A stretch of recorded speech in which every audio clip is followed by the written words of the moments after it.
ನಮ್ಮೆಲ್ಲರ ಚಪ್ಪಾಳೆಗಳ ಮೂಲಕ ಈ ಒಂದು ಉದ್ಘಾಟನಾ ಕಾರ್ಯಕ್ರಮಕ್ಕೆ ಶೋಭೆಯನ್ನು ತರೋಣ. ಎಸ್ ಜಪಿಗೆ ಅವರಿಗೆ, ಶ್ರೀ ವಸಂತನಾಥ ಅಲೆ ಅವರಿಗೆ, ಡಾಕ್ಟರ್ ಯಲ್ಲಾದೇವಿ ಸನ್ಸನಿ ಅವರಿಗೆ, ಹಿರಿಯರಾದ ಶ್ರೀ ಮಿಸಸ್ ಅಲಿ ಅವರಿಗೆ, ಡಾಕ್ಟರ್ ಸಂಜು ಪಾಟೀಲ್ ಅವರಿಗೆ,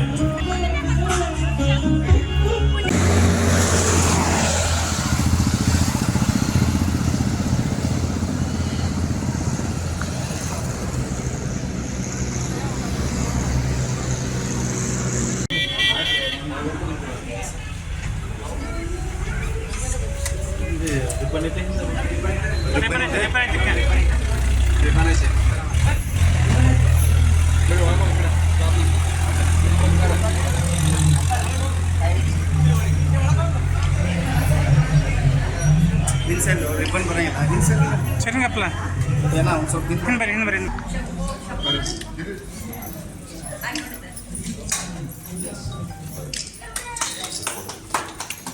ಸರಿ ಏನು ಸರಿ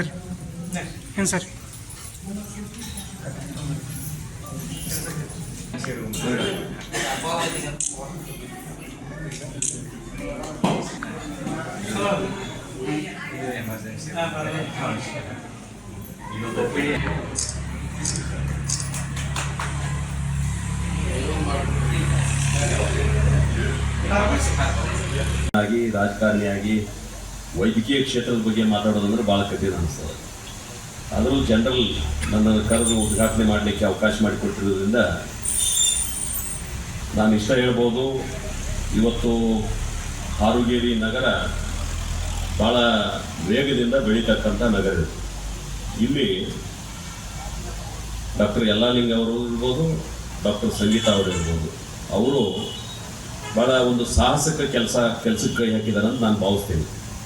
ಯಾಕಂತಂದ್ರೆ ಅವರಿಬ್ಬರು ಅತ್ಯಂತ ಸಾಮಾನ್ಯ ಕುಟುಂಬದಲ್ಲಿ ಹುಟ್ಟಿ ತಮ್ಮ ಶಿಕ್ಷಣವನ್ನು ಯಾವುದೇ ಡೊನೇಷನ್ ಇಲ್ಲದ ತಮ್ಮ ಶಿಕ್ಷಣವನ್ನು ಪೂರೈಕೆ ಮಾಡಿ ಕಲಿತು ಹೊರಗೆ ಬಂದ ಮೇಲೆ ಯೋಚನೆ ಮಾಡೋದು ಎಲ್ಲರೂ ಏನಂದ್ರೆ ಎಲ್ಲಿ ದುಡ್ಡು ಹುಟ್ಟಿಸ್ಬೋದು ಅಂತ ಯೋಚನೆ ಪ್ರಾರಂಭ ಆಗ್ತೈತಿ.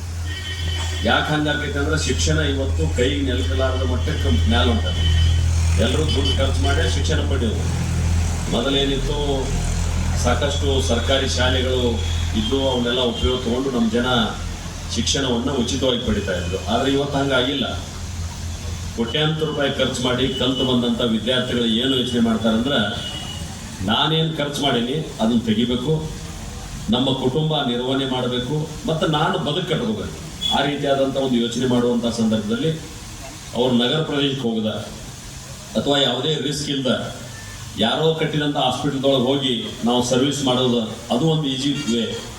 ಅವೆರಡನ್ನೂ ಬಿಟ್ಟು ಇವತ್ತವರು ಒಂದು ಸಾಹಸ ಯಾಕಂತ ಹೇಳಿದ್ರೆ, ಸ್ವತಂತ್ರವಾಗಿ ಒಂದು ಆಸ್ಪತ್ರೆಯನ್ನು ನಿರ್ಮಾಣ ಮಾಡಬೇಕು. ಆ ಮೂಲಕ ಹಾರುಗೇರಿಗಿದ್ದುಕೊಂಡು ಈ ಭಾಗದ ಗ್ರಾಮೀಣ ಪ್ರದೇಶದ ಯಾರಿಗೆ ವೈದ್ಯಕೀಯ ಕ್ಷೇತ್ರದ ಅವಶ್ಯಕತೆ ಇದೆ ಅವರ ಸೇವೆ ಮಾಡ್ಬೇಕಂತೇಳಿ ಏನು ಬಂದದಲ್ಲ, ಅದು ಸಾಹಸದ ಕೆಲಸ ಅಂತ ಹೇಳಲಿಕ್ಕೆ ನಾನು ಬಯಸ್ತೇನೆ. ಹೀಗಾಗಿ ಅವರ ಏನು ಅಪೇಕ್ಷೆ ಇದೆ ಭಗವಂತ ಅದನ್ನು ಈಡೇರಿಸಲಿ, ಅವ್ರಿಗೆ ಒಳ್ಳೆಯ ಯಶಸ್ಸನ್ನು ಕೊಡಲಿ, ಅವರು ತಮ್ಮ ಬದುಕಿನಲ್ಲಿ ಒಳ್ಳೆಯ ಹೆಸರನ್ನು ಮಾಡಲಿ ಅಂತೇಳಿ ಪ್ರಾರಂಭದಲ್ಲಿ ಅವರಿಗೆ ನಾನು ಶುಭವನ್ನು ಕೋರಿಸ್ತೇನೆ.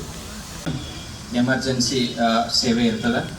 ಈಗ ಯಾಕಂದ್ರೆ ಈಗ ಎಮರ್ಜೆನ್ಸಿ ಅಂತ ಹೇಳಂತಂದ್ರೆ, ಈಗ ಪೇಷಂಟ್ಗಳಿಗೆ ಹಾರ್ಟ್ ಅಟ್ಯಾಕ್ ಆಗ್ಬೋದು, ಅಥವಾ ಲಕ್ವ ಹೊಡಿಬೋದು, ಅಥವಾ ಅಸ್ತಮಾ ಅಟ್ಯಾಕ್ ಆಗ್ಬೋದು, ಈ ಥರ ವಿಷಯ ಸೇವನೆ ಆಗಿರ್ಬೋದು, ಹಾವು ಕಡಿತ ಆಗಿರ್ಬೋದು. ರಾತ್ರಿ ಎಲ್ಲರೂ ಹೊಂಟಿರ್ತಾರೆ, ಅವಾಗ ಹಾವು ಕಡಿತದ.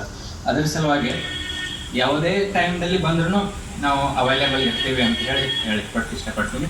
ಆಮೇಲೆ ಸುಸಜ್ಜಿತವಾದ ICU ವ್ಯವಸ್ಥೆ ಇದೆ. ಆಮೇಲೆ ಒಳರೋಗಿ ವಿಭಾಗ, ಈ ಕೆಲವೊಂದು ರೋಗಗಳು ಕಿಡ್ನಿ ವೈಫಲ್ಯ, ಲಿವರ್ ಪ್ರಾಬ್ಲಮ್ಮು, ಆಮೇಲೆ ಜ್ವರ ಇರ್ಬೋದು, ಅವನ್ನೆಲ್ಲ ಅಡ್ಮಿಟ್ ಮಾಡ್ಕೊಂಡು ನಾವು ಟ್ರೀಟ್ಮೆಂಟ್ ಮಾಡ್ತೀವಿ. ಆಮೇಲೆ OPD ವಿಭಾಗ, OPDಯಲ್ಲಿ ಡಯಾಬಿಟೀಸು, ಬ್ಲಡ್ ಪ್ರೆಷರು ಇಂಥದ್ದೆಲ್ಲ OPDಯಲ್ಲಿ ನೋಡಿಕೊಂಡು, ಆಮೇಲೆ ಲ್ಯಾಬ್ರೋಟ್ರಿ ಮತ್ತು ಫಾರ್ಮಸಿ ಎಲ್ಲ ವ್ಯವಸ್ಥೆ ಇದೆ. ಸೊ ಇದಕ್ಕಾಗಿ ಎಲ್ಲ ಗ್ರಾಮದ ಜನರು, ಸುತ್ತಮುತ್ತಲಿನ ಗ್ರಾಮದ ಜನರು ಇದರ ಸದುಪಯೋಗವನ್ನು ಪಡ್ಕೊಳ್ಬೇಕು. ಹಾಗೆ ಈ ಒಂದು ಕಾರ್ಯಕ್ರಮವನ್ನು ಯಶಸ್ವಿಯಾಗಿ ನಡೆಸಲು ಪಾಲ್ಗೊಂಡಂಥ ಎಲ್ಲ ನನ್ನ ಗ್ರಾಮದ ಜನತೆಗೆ ಹಾಗೂ ಎಲ್ಲ ಗುರು ಹಿರಿಯರಿಗೂ ಇನ್ನೊಮ್ಮೆ ನಮಸ್ಕಾರ.